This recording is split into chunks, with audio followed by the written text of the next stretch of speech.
Selamat pagi para siswa SMPK Indra Prasta yang Ibu sayangi. Hari ini kita bertemu untuk yang pertama kali di pembelajaran IPS, khususnya kelas 7, baik 7A maupun 7B. Kalian sudah tahu nama saya kan? Ya pasti tahu dong, masa enggak, kan sudah dikenalkan.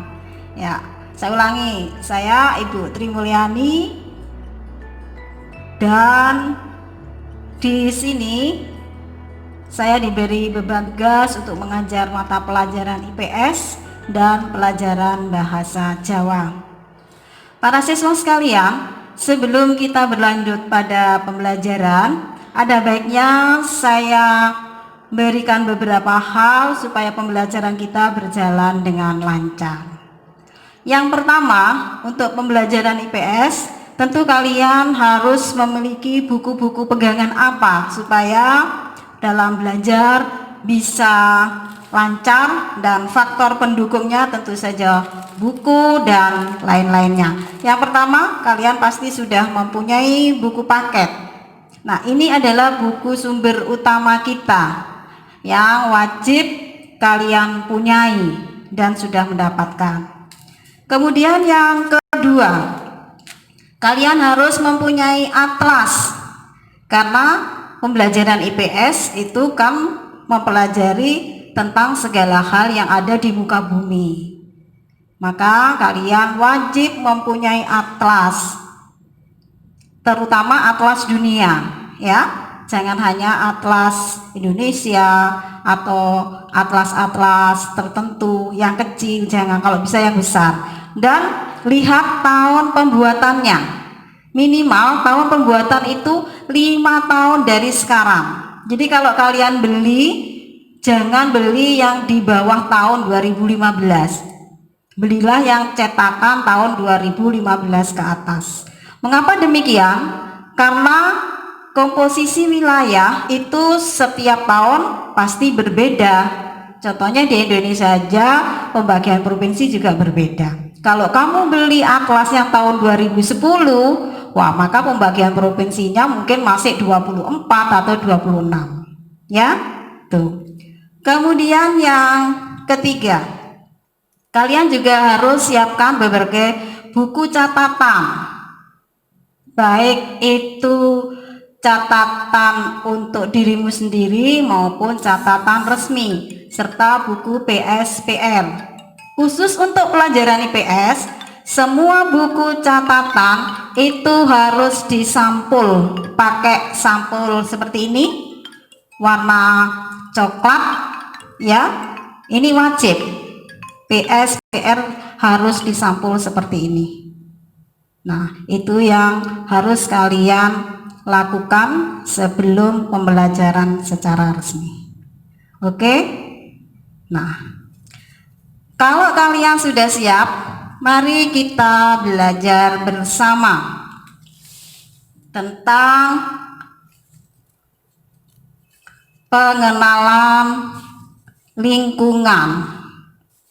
Kalian lihat di bab 1 buku paketmu. Bab 1, di situ ada tertulis manusia, tempat, dan lingkungan. Perhatikan di layar, di situ ada pengertian ruang dan interaksi antar ruang. Apakah yang dimaksud dengan ruang? Ruang adalah tempat di permukaan bumi dan unsur-unsur lainnya, baik secara keseluruhan atau sebagian, yang digunakan makhluk hidup untuk tinggal. Makhluk hidup itu siapa saja?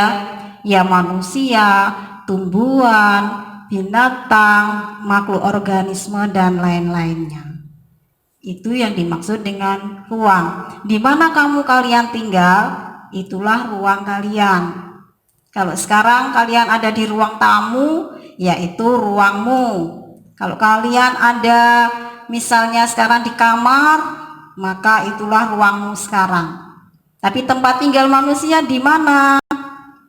Tempat tinggal binatang di mana? Tumbuhan di mana? Nah, itu nanti kita akan bahas bersama-sama. Berikutnya, Interaksi antar ruang adalah suatu proses timbal balik yang mempengaruhi tingkah laku baik langsung maupun tidak langsung antar ruang satu dan ruang lainnya. Itu saling berinteraksi, saling berhubungan, saling membutuhkan, karena kita tahu bahwa manusia adalah makhluk sosial sehingga dia tidak bisa hidup dengan dirinya sendiri, perlu dukungan orang lain atau perlu dukungan hal-hal lain di luar ruang kita.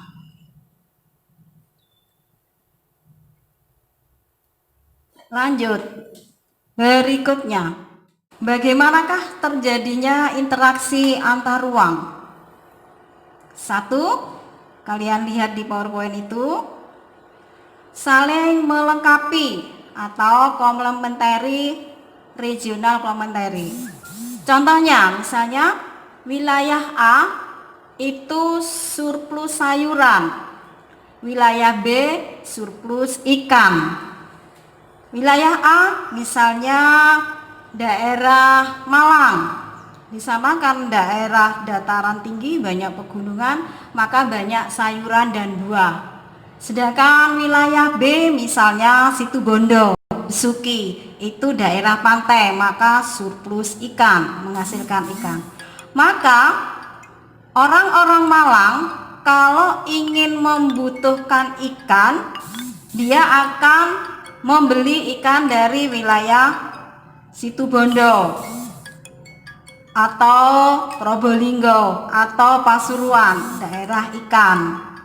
Tetapi kebalikannya, orang-orang di wilayah yang surplus ikan apabila ingin membeli sayuran, membutuhkan sayuran, dia akan mendatangkan sayuran itu dari daerah Malang. Nah, inilah yang artinya saling melengkapi.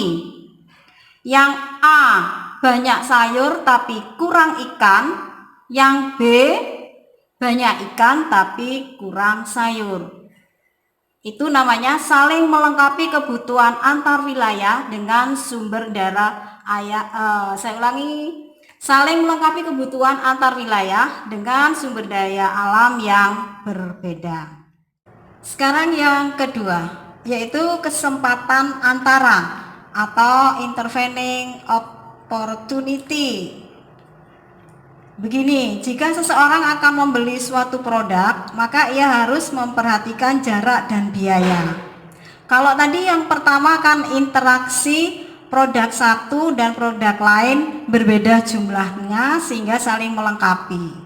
Sekarang kalau kita ingin membutuhkan produk A, kemudian di tempat kita tidak ada, kita harus mencari produk A itu ke wilayah lain, maka yang diperhatikan di sini adalah jarak dan biaya.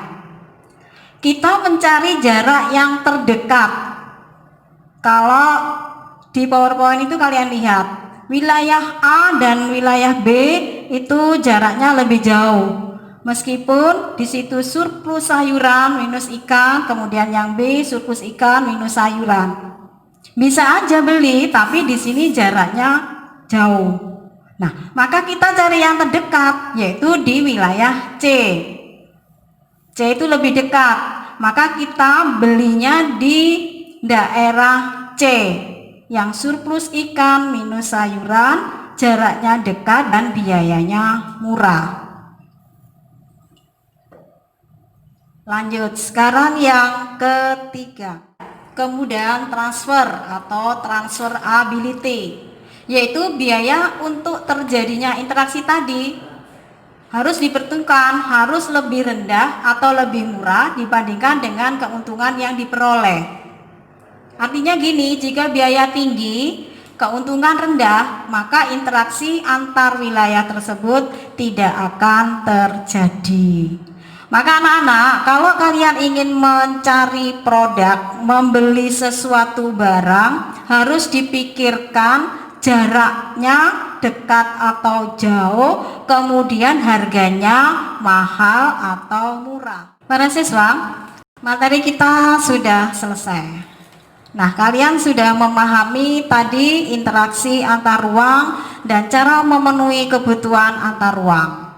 Maka, setelah kalian mempelajari dan memahami materi tersebut, kerjakan soal berikut ini. Lihat di situ, carilah suatu produk di daerahmu atau di daerah sekitarmu yang termasuk produk surplus dan produk minus, masing-masing 5 produk. Jadi yang plus 5, yang minus juga 5. Kemudian yang kedua, bagaimanakah cara mengelola produk surplus? Misalnya di daerahmu itu kebanyakan penghasil kelapa. Nah, bagaimana kelapa itu dikelola supaya menjadi produk surplus dan kalau dijual mempunyai nilai guna. Yang ketiga, bagaimana cara mendapatkan produk minus? Misalnya Bondowoso ini minus sayuran. Nah, bagaimana kalian mendapatkannya? Atau bagaimana penduduk sekitar itu mendapatkan sayuran supaya kita tidak membeli di wilayah yang sayurannya surplus. Demikian, selamat mengerjakan. Dan jangan lupa setelah mengerjakan, kirim ke email Putri yang sudah tercantum dan ke WA atau ke sarana lain yang kalian bisa lakukan. Selamat mengerjakan dan selamat belajar.